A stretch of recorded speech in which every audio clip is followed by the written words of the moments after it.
Hey folks, how all doing? Here we're done here with your Mundus Minute on April 8th, 2022. ESO news, luxury merchant, and golden merchant stuff, all in a few minutes. But first up in the news. Well, ESO is turning 8 years old today. You can enjoy double experience, unique rewards, cake during the Jubilee event that's going on right now. This is also a great time to level up your characters. If you have any alts that need to get yourself up to like full level 50. Remember, the cake will stack with any ambrosia or experience scrolls that you use, so make sure to keep them going both at the same time so you can get the most out of your grinding experience. And you'll be able to get 3 tickets a day each time that you summon your cake and eat it. So while the buff lasts for 2 hours, make sure to at least refresh it on 1 character per day. And another tip, after the event or before the event ends, refresh that cake buff on each of your characters, because that will last until you log in and run up the full 2 hours of the buff. Also, it's like we're going to be getting a lot of motifs. Join me on twitch.tv/hero of none if you want to get some free motifs, because I have way too many. Like, there's like 500 or so in my bank, and they're just way too much. Also, in the news, Morrowind DLC is now free to all ESO players. So now you can go ahead and enjoy the Morrowind story without even having ESO Plus. It is a long story and has a nice large area for you to explore. So I do recommend everyone take a look at it. And now finally, the High Isle event is slated for April 14th on 2022.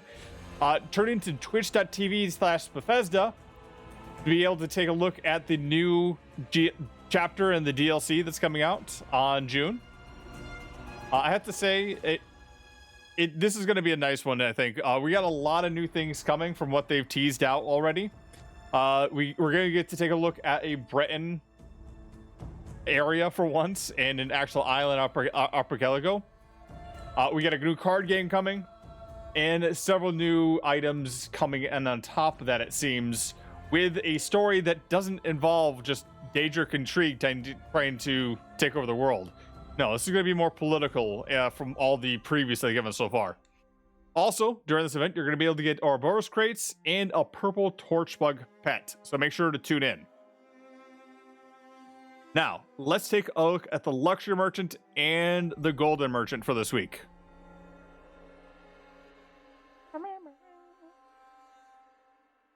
So first up on the luxury merchant, bunch of wrinkling stuff. So if you like snow goblins, might be a good time to get that stuff. Or if you just really like Frostfall, maybe you want to get this stuff. It's inexpensive. I'd probably say the best thing to get out of this might be the bonfire, which is only 4,000, which isn't a bad price for something like that. Now, on the golden merchant this week, 450k, Ring of the Veiled Inheritance, which on its 5-piece, when you interrupt an enemy, you gain 516 weapon damage and spell damage for 15 seconds. Your bash attacks also deal an additional 516 more damage.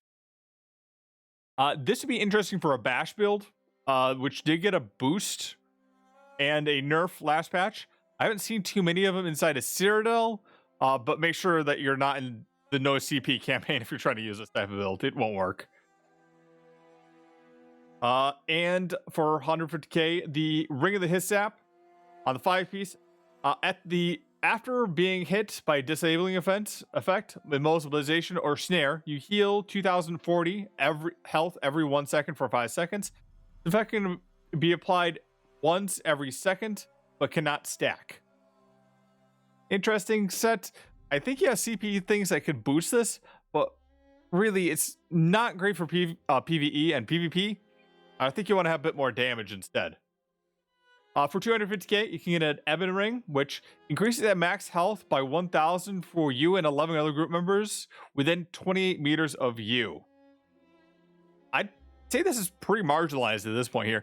Health is so high right now in general that 1,000 HP isn't that much, even across 11 people. I mean, most Trials guilds are not using it anymore because there's a steady enough buff with health. PvP groups might use it to stack some of their pugs health a bit higher. But if you really want to get this, probably just run Crypto Hearts or Crypto Hearts 2. It'd be a bit cheaper for you. And then also for 250k, a Hulking Draugur's Ring, which gives you a bunch of stamina. Frostvault can be annoying, and I would say this actually might work out. I mean, typically you'd want to have something other than robust, but since you're just stacking up stamina, maybe you just want to stack up stamina. That's your choice. So maybe you want to pick this one up. Then for 100k, you can get Stormfist Arm Cops or Bogdim's Night Flame Z-Pulse.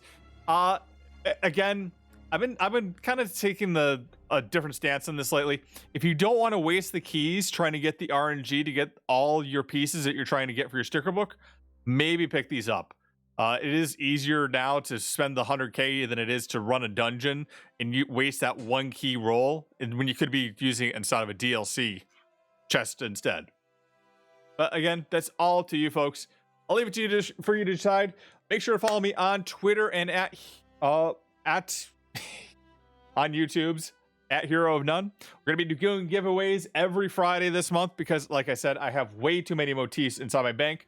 We'll also have ESO codes to give away with crown packs, ESO Plus, actual copies of the game if you're so lucky, and pets. So that again is at Hero of None. We'll be doing those on twitch.tv/Hero of None, and make sure to of course follow me on YouTube's and on Twitter at Hero of None. See y'all in Tamriel.